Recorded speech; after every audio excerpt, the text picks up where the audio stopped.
নমস্কার বন্ধুরা, আপনাদের এই চ্যানেলে স্বাগত জানাচ্ছি।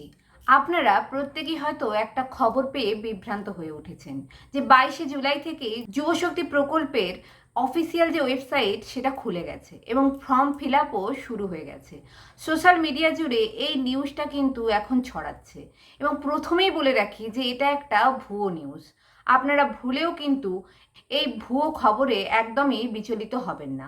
অনেকে প্রুভ করার জন্য কিছু ওয়েবসাইটের লিঙ্কও আপনাদেরকে দেখাচ্ছে এবং সেটা থেকে আপনারা ফর্ম ফিল আপ করবেন বলে এরকম ভাবছেন, কিন্তু এরকম লিঙ্কে ভুলেও ক্লিক করবেন না। আপনাদের সাথে অনেক বড় ফ্রড হয়ে যেতে পারে এবং যেটা সাইবার ক্রাইম নামে আমরা জানি।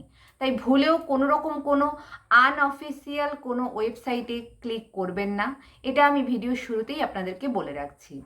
22শে জুলাই থেকে যুবশক্তি প্রকল্পের কোনো রকমের কোনো ওয়েবসাইট লঞ্চ হয়নি।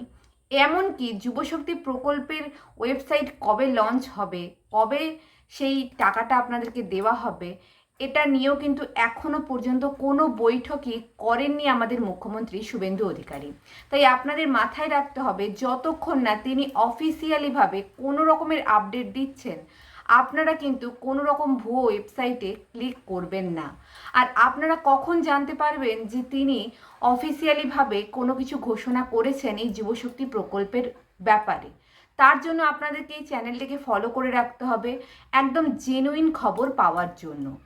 প্রথমেই বলে রাখি যে যুবশক্তি প্রকল্প নিয়ে এখনও তো পারফেক্ট কোনো ডেট ঘোষণা হয়নি, কিন্তু কবে থেকে এটা হতে পারে বলে তার একটা সম্ভাবনা রয়েছে। মুখ্যমন্ত্রী আগে ঘোষণা করেছে যে অক্টোবর থেকে, মানে 2026-এর অক্টোবর মাস থেকে আপনারা এই টাকাটা পেতে চলেছেন। যারা ন্যূনতম শিক্ষিত, যেমন মাধ্যমিক কিংবা উচ্চ মাধ্যমিক পাশ করেছে, তারা হয়তো 2000 টাকা করে পাবে এবং যারা গ্র্যাজুয়েশন কমপ্লিট করেছো তারা 3000 টাকা করে পাবে এবং সেটা বেকার যুবক এবং যুবতী দুজনেই টাকাটা পাবে। অনেকের মধ্যে এই প্রশ্নটা ছিল যে শুধুমাত্র কি ছেলেরাই পাবে, মেয়েরা কি পাবে না? না, এরকম কিন্তু কোনো ব্যাপার নেই, ছেলে এবং মেয়ে উভয়েই পাবে, কিন্তু তার জন্যও কিছু শর্ত রয়েছে। যেমন ইনকামটা নিয়ে একটা ব্যাপার ছিল যে কত ইনকাম হতে হবে।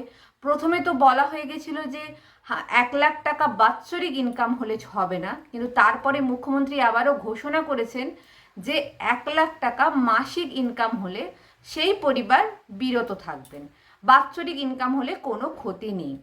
তাই এটা নিয়েও নিশ্চিন্ত হওয়া গেছে। মানে এগুলো হচ্ছে মুখ্যমন্ত্রী নিজে থেকে ঘোষণা করেছেন, যেমনটা অক্টোবর মাস থেকে টাকাটা দেওয়া হবে, ন্যূনতম শিক্ষিত হলে 2000, আর গ্র্যাজুয়েশন কমপ্লিট করলে 3000, এইগুলো মুখ্যমন্ত্রী নিজে ঘোষণা করেছেন। তাই এখনো পর্যন্ত মুখ্যমন্ত্রী এটা কিন্তু ঘোষণা করেনি যে এর অ্যাপ্লিকেশন চালু হয়ে গেছে, আপনারা অ্যাপ্লাই করুন।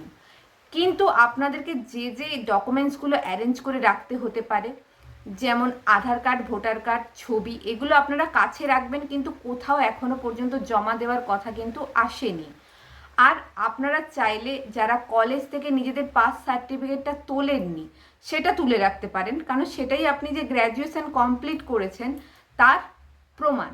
তাই তখন হয়তো যখন ফর্ম ফিল আপের সময় অনেকেই যাবে তোলার জন্য, একটা ভিড় ভাট্টা এরকম একটা ব্যাপার হয়ে যাবে, সময় লাগতে পারে। তাই আপনারা আগে থেকে এই কাজগুলো কমপ্লিট করে রাখতে পারেন, কিন্তু কোনো লিঙ্কে ক্লিক করবেন না। কোনো ওয়েবসাইট এখনো পর্যন্ত অফিসিয়ালি লঞ্চ হয়নি, এটা আমি বারবার আপনাদেরকে বলছি, যাতে আপনারা কোনো স্ক্যাম এর আওতায় না চলে আসেন।